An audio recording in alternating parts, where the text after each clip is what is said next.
Sneakers and Cleats, the podcast. Welcome back. It is December 2nd. This is episode 154 of the Sneakers and Cleats podcast. Don Harris, Chuck McIntyre, Matt Roy. What's going on, guys? Hello, Matthew. Happy post-Thanksgiving. Everybody have a good Thanksgiving? I Yes. think I've seen you since you went on your little vacation. How was your Thanksgiving there, Don? It was great. My son Grant and his wife Ellie came in from Phoenix, brought their big dog, and everybody was here. Big dog. We all had Thanksgiving with my brothers. My mom and dad got to come, and it was wonderful. See all the family. It was a great time. Very nice. Chuck? We did too. My daughter and my new son-in-law had Thanksgiving at their house, and my daughter's mother-in-law, nice woman, great family, came down to help prepare, and man, we ate like kings. Yeah. And it was outstanding, and then we headed to College Station. Yeah, we're going to get into that here in a little bit. How was College Station, though? Just It was great. The whole environment was outstanding. I mean, nobody throws a party like an Aggie party. I mean, it was really, really a lot of fun, and I think if we're all being fair, the best team won. I think that we can all agree fair on statement. that one. Speaking of the Thanksgiving food, the food that you brought me was absolutely delicious. Good to hear. It was wonderful. I'm going to clean your Tupperware and give it back to you. But it was so Give good. it the old tongue treatment. Yeah, right. There you go. I've got two fairly new daughters-in-law, over the last 3 or 4 years, and they both cook, and they're chipping in now. And Ellie's green beans were just off the chain. These are new. Green bean casserole or just green beans? Huh? These are new to the Thanksgiving mix. These are new to the Thanksgiving mix. Yeah, things are new to the Thanksgiving mix, including, I know you don't want all the details, but the green beans she makes with a pound of bacon.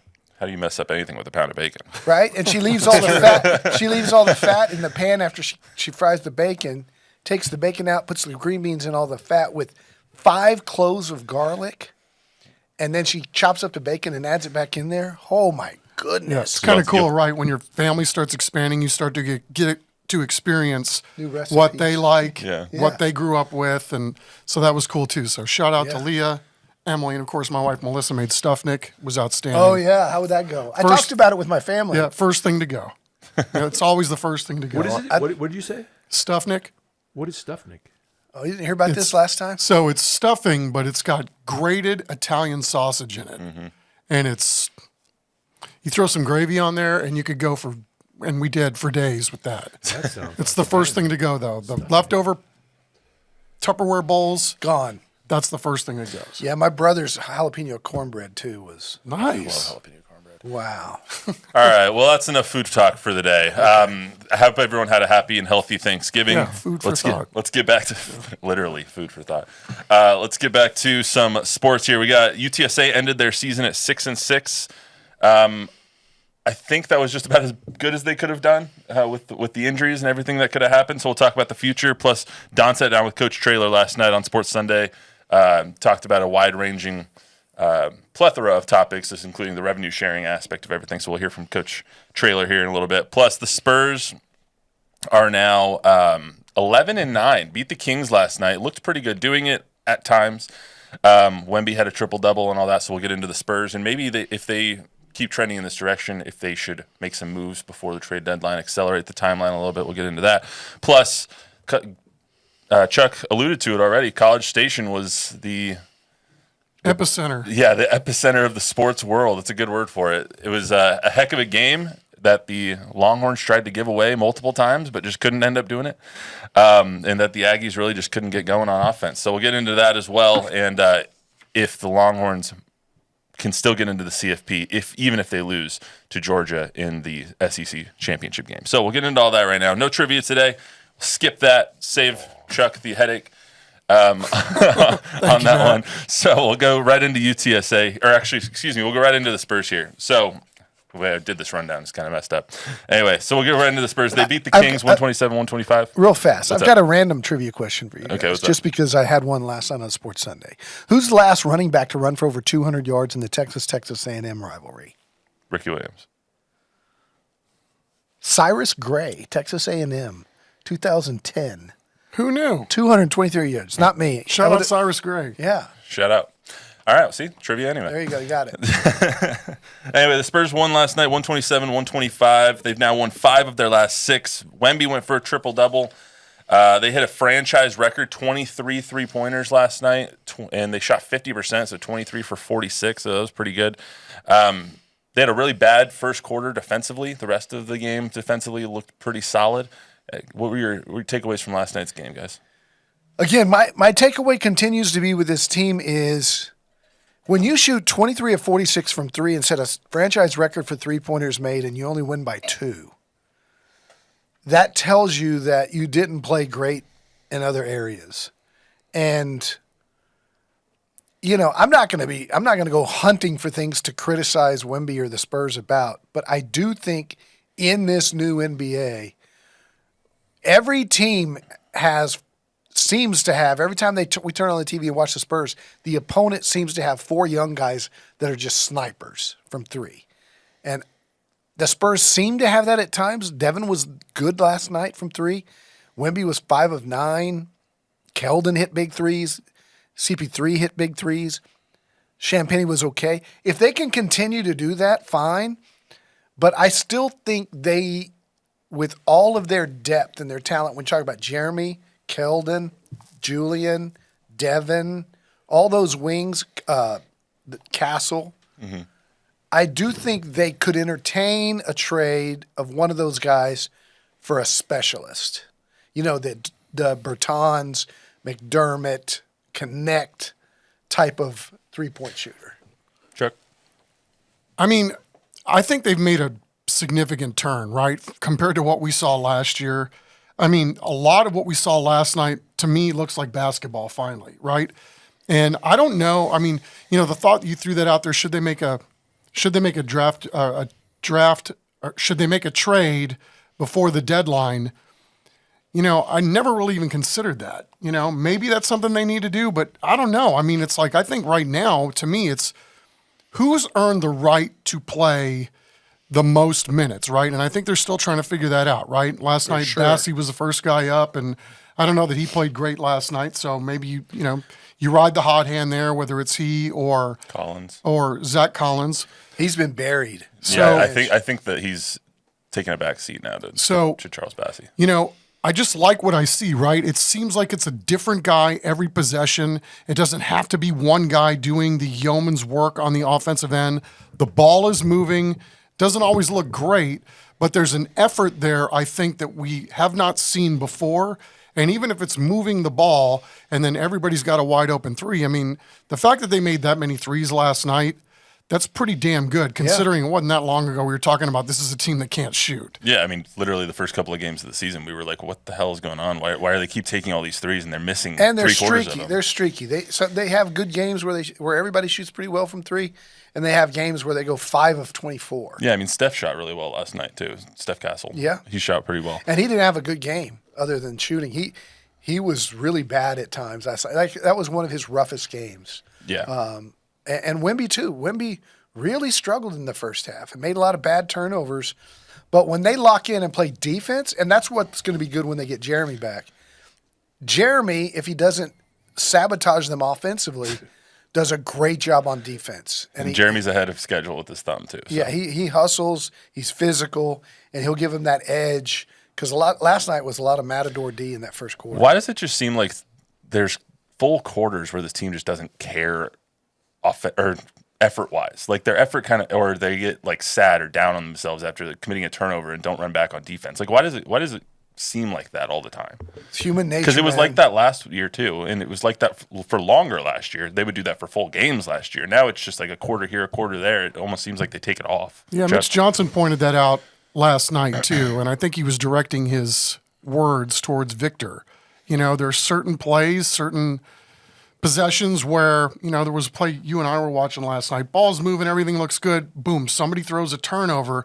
He instantly drops his shoulders, his head drops down, and then he's slow to get back on defense. But if you can have less of that for all of them, not just Victor, and you're playing like every possession is the last possession you're going to get on the floor.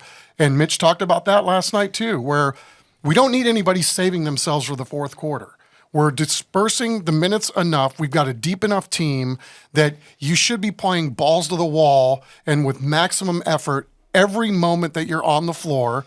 And when you start getting gassed, we're going to put somebody else in. But, to be pacing yourself through the course of the game, I think, again, he was directing that at Victor. Yeah. If I can read between the lines, that, they're going to be onto something. You've got a great, great player.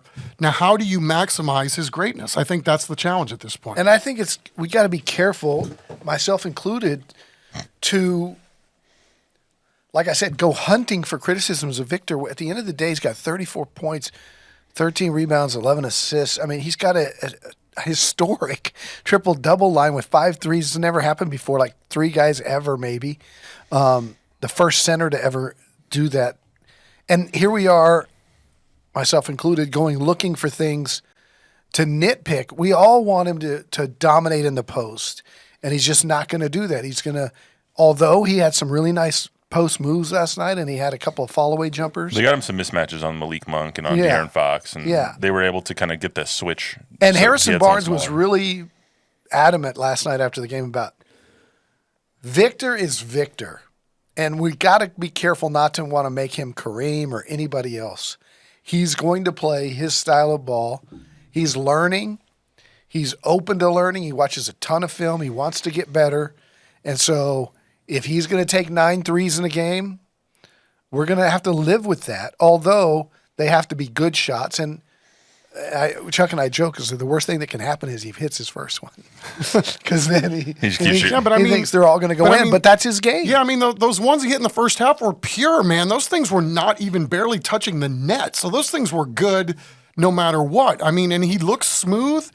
And when they leave his hand, everything looks good when it leaves his hand. I'm not saying he doesn't need to take more threes or, he needs to be playing around the basket a little bit more at this point. I mean, he's proven that, if he gets a wide open shot and he feels like they're going to go in, and especially if the first 2 or 3 go down, then of course it then becomes a heat check. But I think, to what Mitch Johnson was talking about last night, okay, this is what we've got. We've got a very skilled guy who's very tall. He's obviously a freakish athlete. How do we maximize and make the triple-double a quadruple-double next time if we can get the most out of him that we think we can get out of him? Yeah. Well said.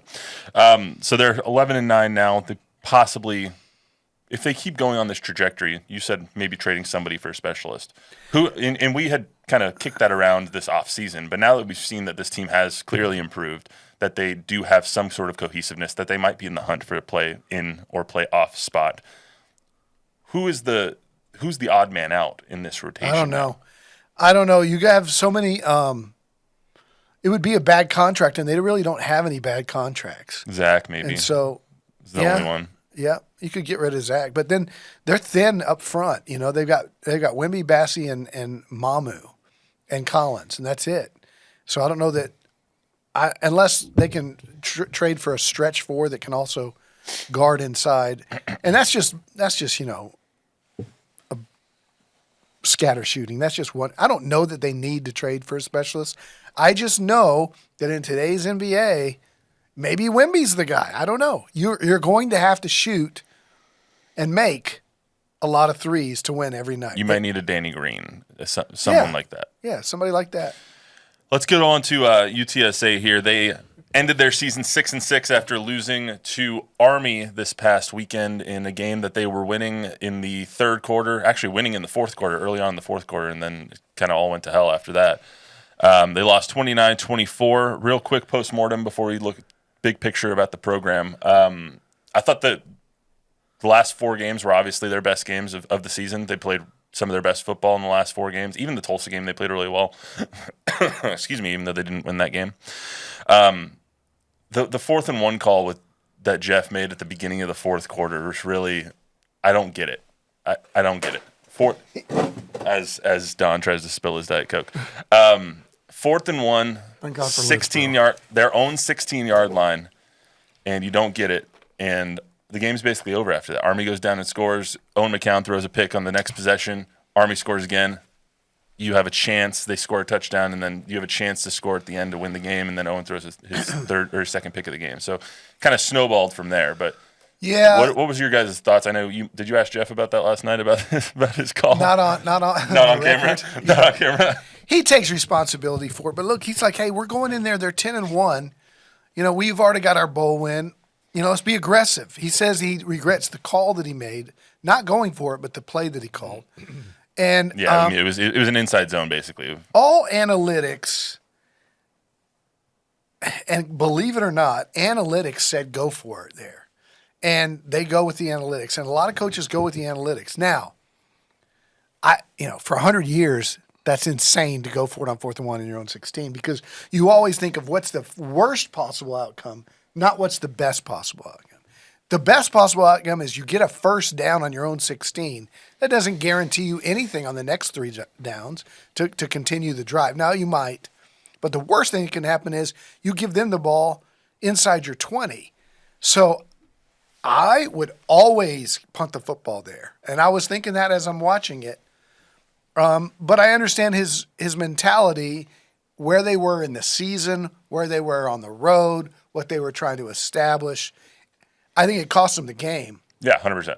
Because I think they can win that game if they punt that football away. Yeah, I mean, at the time, they were leading by 1 point. It's early in the fourth quarter. I think it was literally the first play of the fourth quarter. Yeah. And it just didn't – I was watching it, and I was like, whoa. Especially because he called the punt team out first. Yeah. Punt team came out first, the quarter ends, and then he comes out with the offense. And I'm like, wait a second here. He's done that. We actually doing this? We're really going to He's done let that this a few happen? times over his career here. He goes for it a lot. And, guys like Zachary Franklin and Oscar Cardenas have made him look like a hero. Well, he went few for it early. times. He went for it earlier, 4th and 1, and Devin McEwen scored the touchdown. It was a 21-yard touchdown, 4th and 1. But it was on the opponent's 21-yard line. Like the field position matters there. Sure. And Always so- on your own 16. Yeah, I mean, so this game aside, season ends 6-6. I think that's the worst record in Jeff's tenure here, if I'm remembering that correctly. I think the previous worst record was 7-5. Chuck, how will you look back on this season for the UTSA Roadrunners? I will look back at it as how the heck did they do that? I mean, again, we've talked about the injuries that they've had to the starters and to the depth and how they had to play differently for a couple games because they had no wide receivers and, they went with, heavy jumbo sets and all that and still managed to find a way to be not only competitive but win some games that they probably shouldn't have. I mean, to me, and I know we've talked about this before too, I don't know how that you can say that this isn't Jeff Traylor's best coaching job. Mm-hmm. Agreed. Given all of the things that went against them this year, the last thing I saw after the Tulsa game was them flipping this and running it the other way. That was, talk about best case scenario, worst case scenario. There's no way anybody would have envisioned them doing what they did to essentially run the table and then, basically have a possession, get away from them in the Army game from not, running the slate there at the end, given the competition. I mean, you beat a top 25 team. That was at your own home. This last weekend was against a top 25 team. And, he knows his team. It was tough sledding all day offensively. I'm sure his thought process was kind of like what Elko was thinking in College Station on the goal line. We haven't done anything all day on offense. This is our best chance to score. And maybe he was thinking this is our best chance to get a first down, run more clock, at least two more minutes is going to come off. There's a lot of things that go on to making that call, and yeah, it's a bad call when you don't get it, but certainly I can understand. And I kind of applaud the raw nature of saying, F it, let's just go for it and see if we can do it. Yeah, they're 6-6. Here's the thing that I look back on. That's a 9-win team. The Rice game was won on a lucky catch on the last play of the game. The meltdown at Tulsa was because all 4 of your starting DBs got hurt, and you're playing walk-ons who've never played a snap before, and that snowballed on them. But they were way up in that game. East Carolina was a game that they could have easily won.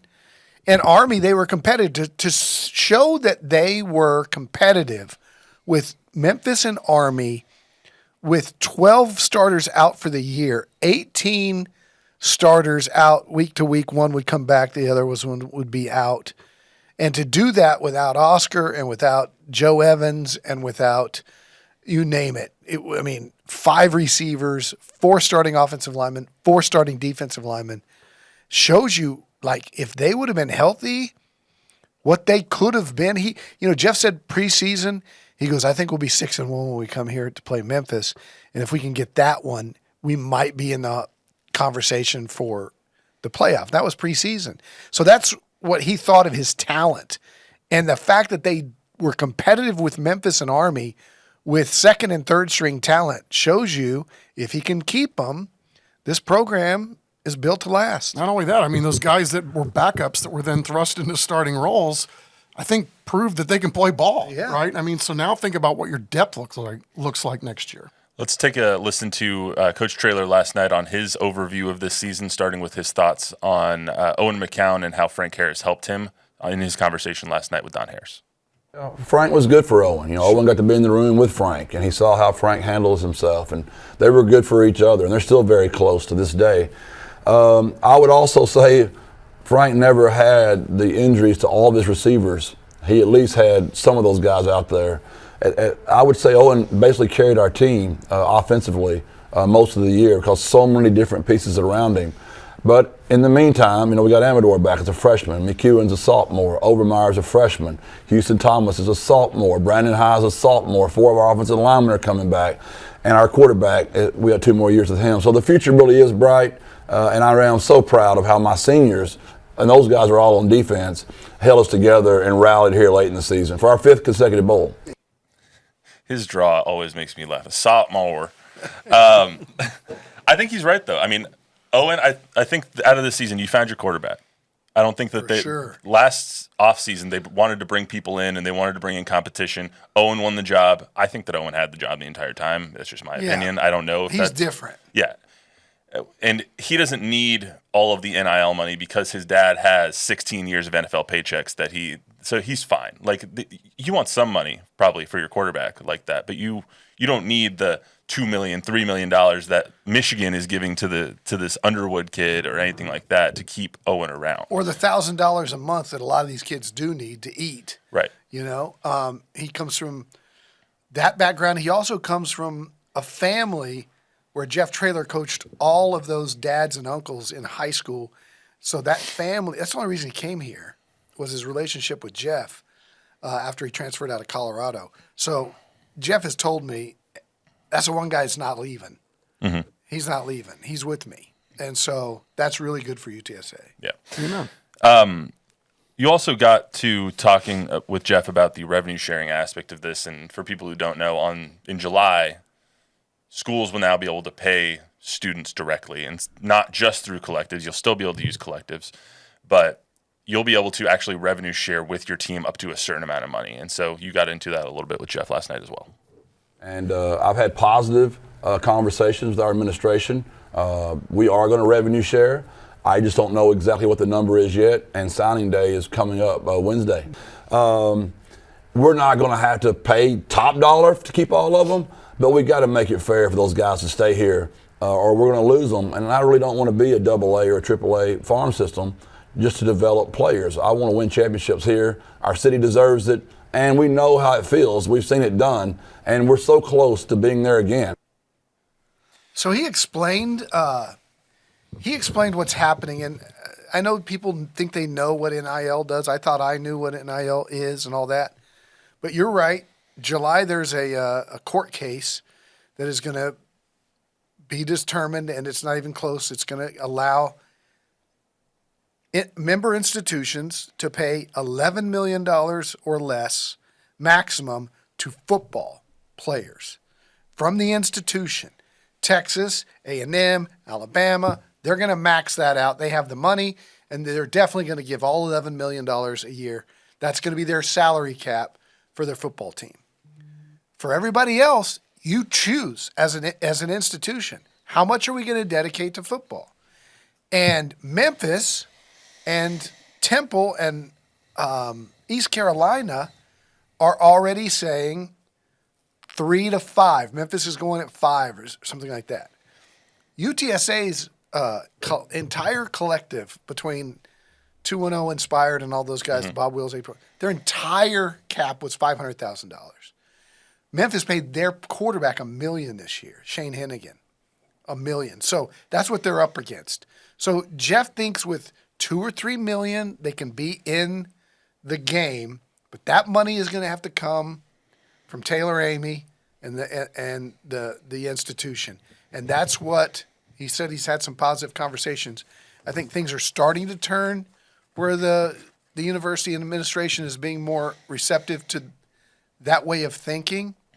But that's what it's going to be. It's going to be Yankees and Dodgers, in each conference. You're going to say, well, Memphis keeps winning the American. Why? Well, they've got a $5 million payroll, and you got a $500,000 payroll if you're, another institution. So that's what Wild West continues, right? Yeah. I mean, it really is. I mean, then you're talking about, when does Title IX lawsuits start happening? If the money's not being dispersed equally amongst the athletes or between the sports. I mean, I'm just really fascinated to see where it all goes. And the fact that there's very little oversight on any of this stuff is still just mind-boggling. Yeah, I mean, and UTSA is at that kind of turning point right now, right? Like either you're going to make a decision to invest in your football team or you're not. Right. You're going to make a decision to give Jeff the resources that he needs because pound for pound, he's one of the best coaches in the country, or you're not. And you're going to lose Jeff and you're going to be a farm system for the rest of the league or the rest of the country. Charlotte. Yeah. Right? Or somebody in that league that probably doesn't need to be in that league. Charlotte, somebody like that. But, Don't talk bad about Charlotte like that. Karen Aston, women's basketball, all those are very happy about the revenue sharing because those kids are going to get money too. And football, just so you know, at UTSA is the only sport that operates in the black. They make money. Every other sport loses money. But that's the story at a lot of Division men's I, Division basketball. II campuses. Men's basketball should make money. Yeah, I mean, Other men's basketball. but that's the programs. story among a lot of colleges throughout the country. Like Yeah. that's how my college was. That most colleges make money in football football, drives and the bus. football pays for the rest of the sport. But ASU basketball makes money. ASU basketball Men's should be basketball. ranked this week, but that's besides the point. I just want to ask you guys a question. When you're looking at like what UTSA is trying to do, what's an example of a team that did it successfully, that came up from, small ball or whatever and made it up to play with the big boys? Them? Boise, Central Florida. James Madison this year or 2 years ago. Who's that? James Madison 2 years ago. I think Boise's the best example. I mean, UTSA too. I mean, it came up from nothing quicker than anybody that I can remember. And Texas State's doing a nice job too. And I don't know what the resources are there, but, they've become super competitive here the Didn't last Central couple Florida years. with Blake Bortles like number 2 in the country? I think remember that. a few years back. Blake Bortles. Remember him? Yeah, I have a funny story about him, but I'll save it for another day. Let's get to the Texas A&M. Excuse me, I have the hiccups. Texas A&M and Texas game. Longhorns beat the Aggies 17-7. They advanced the SEC title game. Excuse me, versus Georgia. Somebody else take care of this. What do you guys think of the game? You need a straw. I just need Deep breaths through a straw cures it every time. Take your straw, deep breaths. Suck it with in. the water in here? No, without the water. Suck in air. Hold it as long as Guys, you can. tell Let me- out. Repeat. It'll be gone. All right, you were in College Station, check. Yeah, a lot of fun. I mean, just the atmosphere was amazing. Just watching the core walking into the stadium, that was very, very cool. To see the fans behaving, all the tailgating that was going on. Aggies are the most friendly group of people that you're ever going to encounter. Didn't matter whose uniform you were wearing or, what you looked like. It was, come on in, have a drink, have some food. I mean, again, nobody throws a party. Nobody throws a tailgate like those Aggies. They had That a was Longhorn really, really with fun. the horns on a spigot. Well, I mean, you got to have some good, Barbecue. clean fun along the way. That's awesome. Yeah. What'd you get? Did you think the game lived up to the hype? Yeah. I thought it was 34-0 football game.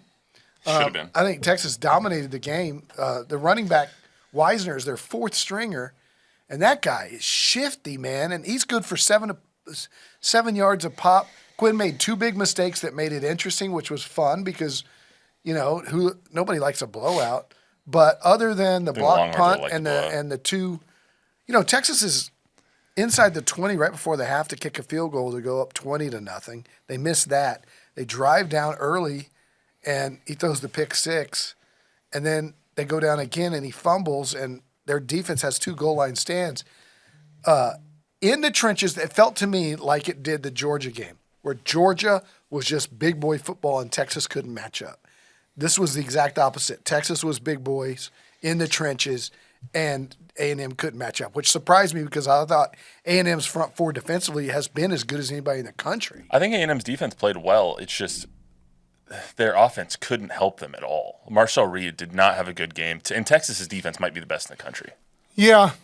To me, it was A&M's had problems all year stopping the run. I mean, there's gap integrity issues, I think. Not that they don't have good players, because I think they do.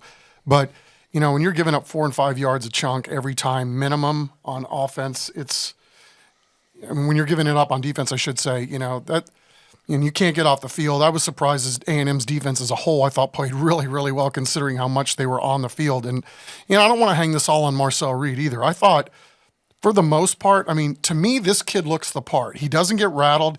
He took some vicious shots in that game. I think Elko is probably has a pretty good feel for what he has and what he needs going forward. They need to go get a bunch of receivers, this offseason, and I think they will. The tight end looks like he can really play, but, these guys need some help. And I don't know what the future for Marcel Reed is, but I really like that kid. Yeah. He sounds like a quarterback. He acts like a quarterback. He doesn't get rattled. The moments don't look too big for him. He made the one mistake on the interception I thought was a real rally killer early. But, again, we're talking about a teenager, and I don't know. I don't know what A&M's going to do, if they're going to grow him up in the system or if they're just going to go get, the hot guy at this school over here or that school over there and bring him in and pay him a load of dough. I mean, that's the easy fix nowadays. You can certainly do that, and they've certainly got the resources to do it. Meanwhile, Texas, like you said, I think they lose to Georgia twice and still make the CFP. Oh, they're in. Texas is in no matter what. No matter what. Even if they lose by 50. Yeah.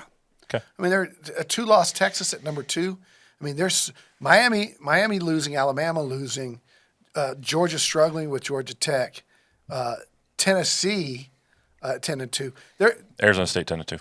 Yeah, they're going to be if they lose to Georgia, they're still their resume. Yeah, is still going to be. See, I think it's different for them because it's like if Texas wins, I think they're in for sure, and Georgia's out.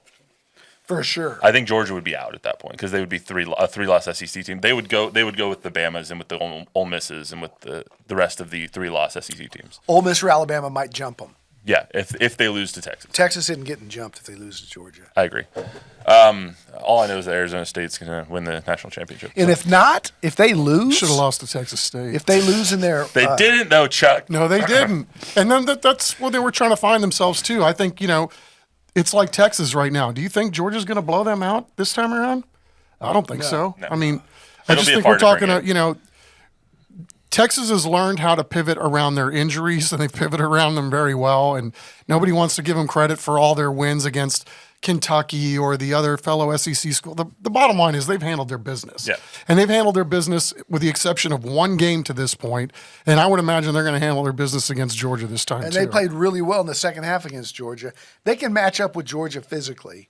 Carson Beck's has been if a for some disappointment, reason so. your Arizona State Sun Devils. Devils lose in the championship, Let's game, not be crazy. What is that? Big 12? That's going to happen. Yeah, like that's going to happen. They're in the Big 12? Yeah, Iowa State in the Big 12 championship Okay, game. if they lose, they're coming here. I know. I don't want them to lose, but I want to see. I wanted to go to the game. then it's a win-win. But Yeah, and we're also a chance to have Deion Sanders and his kids here, and they're going to play in the bowl game. if Arizona State is coming to the Alamo Dome, I'm going to need that day off, guys. Fair enough. It's a Saturday. It's a night game. Yeah, but You're off anyway. Yeah. last thing on the way out. Bob, Broncos Browns tonight. Got a prediction? I don't want to say what I'm thinking. Shout out Tom Guerrero. Yeah, Tom. Did you see that? Tom is in there. Tom is saying that, and this is what I wanted to bring up earlier. He's talking about the colors of the city edition uniforms, and I don't know if you've weighed in yet, Czar, but these things are ugly. Just plain ugly. Am I wrong? You had to get them started. I've weighed in. You had to get them started. I've weighed in. They're awful. They're awful. How many teams use not only the team colors that are not in their color scheme, but bad colors like chocolate brown and baby blue and avocado green? Speaking of which, last night, did you guys think that the Spurs were playing the Pistons? I loved those Kings throwbacks. No, 'cause we're old absolutely enough. not. Chuck and I have talked about it. Those are the Kansas City Kings that we grew up with, man. Those are bad, man. It was weird though. It was like they were playing. It was like they were playing the Pistons. Yes. That was weird. Anyway, that's all we got for today on the Sneakers and Cleats podcast. Remember to download, rate, review, subscribe, give us a 5-star rating, tell a friend, tell an enemy. We'll be back to talk about the Broncos beating the Browns on Thursday and a lot of other stuff. Thanks, guys. Kenny Smith, Sacramento Kings. song. Sacramento Kings uniforms. I like that you guys treated the Ohio State game like it never happened. That was good. Thank you. How about that shit show? Ryan Day is gone. I'm surprised he's still allowed in Columbus. They got to get him out. If he wins the national championship, you can't fire him. Yes, we can. The most important what? The only reason he didn't get fired. Listen, there's the Michigan game is more important than the national championship. I know. So if I was the AD, I'd fire him today. Yes. And let somebody else coach him in the playoffs. Yes. Even if you don't win the championship, nobody's going to say, we would have won the championship had we had Ryan Day. Just get rid of him. Yeah, that's awful.